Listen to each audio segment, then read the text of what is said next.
4 members of the Hells Angels motorcycle gang were arrested. The Hells Angels. Hells Angels. The Hells Angels. Hells Angels. Hells Angels. Hells Angels. The Hells Angels. Hells Angels. Talk about infiltrating the Hells Angels. We knew they were into a lot of different things. Mel had got locked up by the FBI for a minute on a car give up. We had information they were, dealing drugs and all about guns. We also had information in a separate case where 2 of Mel's guys had done a murder or attempted to kill one of their attorneys that represented him. He hated his wife and didn't want to get divorced, so he thought it'd be a better idea to put a bomb on her car and blow her up. So 2 of Mel's guys went out and actually put a bomb on her vehicle. Is it worth taking the time to infiltrate, or can you figure out a different way to get these guys? And a lot of times, figuring out the other way is a lot safer, expedient. Embedding is a hell of a lot more complicated than just being undercover for a couple of fucking days. It looked like it was moving toward like an infiltration kind of thing as we started to go. So it became like, okay, well, if we can keep going on this, then let's see how far we could go and get into the internal workings of the club that we wouldn't get if we were just, on the outside superficially. I knew about motorcycle gangs, and we developed an informant that was associated with them. I didn't know what the lifestyle was. I could ride a Harley with no problem, but I didn't know about gangs. So the informant kind of brought me up to speed, how things work. We bought dope out of the clubhouse, bought dope off a few of the guys. They all had guns.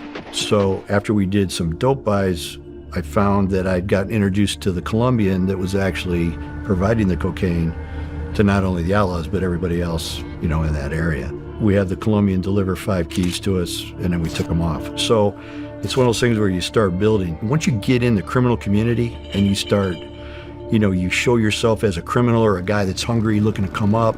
I'm just trying to come up. I'm trying to make money, just one of you. The thing not to do is show disrespect to anybody, membership-wise. If you're new and you show up on the set and you disrespect or you act like you're all that in a bag of chips, you'll get your ass beat in very short order. So knowing the protocol and knowing how to act. I don't understand what the point of the club is. If everybody does their own shit, they deal their own drugs, run women, guns, but it's not affiliated with the club. And so if the only way the club is making money is paying fucking dues and... It's the underground aspect of what they're doing with the drug dealing. It's involved, but it's not involved. So they know how RICO works. We're all independent operators. We're all doing shit on our own.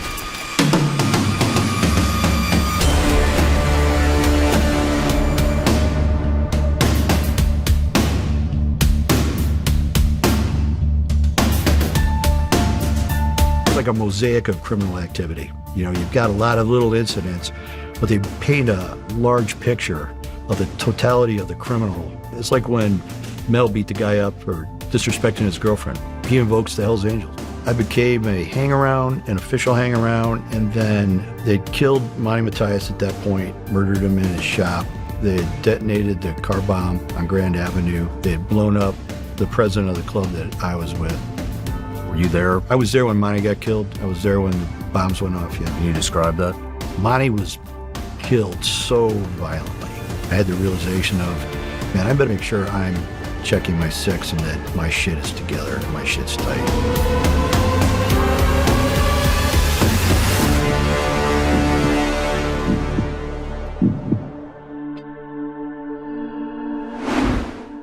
They got together and the meeting was to talk about all these search warrants, the guns they had lost, the dope they had lost, all this stuff. One of the guys smoking a joint, he's sitting there and they're like, why didn't anybody get arrested? One guy in the back says, that's because we got infiltrated and there's some motherfucker that's still doing this. Chris never really wanted me to see him because we grew up in towns next to each other. We can't cover you enough that we could preclude you from getting smoked. There's a certain amount of risk you take. But now you're in the middle of fucking war between the outlaws and the Hells Angels. In addition to that, you did a bunch of the outlaws already, so they kind of know maybe who you are. They might recognize, hey, isn't this the same guy that ended up seizing a clubhouse in Joliet? I go, I could stay in there. I still, I had a 45 in the back of my pants. I'm super fucking cool. And I wasn't, man. Everybody's trying to kill us. We basically told the informant, hey, we're out. So like, you made prospect. You would have been the first Hells Angel prospects in Rockford. And we're like, you know what? bro, we left it with, it's about the fucking brotherhood and, that kind of thing. They're like, all right, you can't come back. And we ended up with 50 defendants in 5 states. I think we seized 3 clubhouses under that. We were able to show historically they had purchased 250 keys of cocaine from the Joliet outlaws that went to them. So we had that drug conspiracy locked down.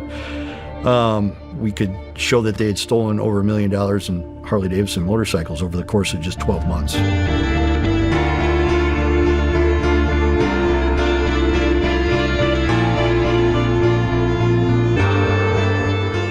It's not always the infiltration that really gets it and wins the game at the end. Sometimes it's just being smart about the number of people you have, how much money ATF's got to have, the time that's going to be expended to do this. Is it worth it?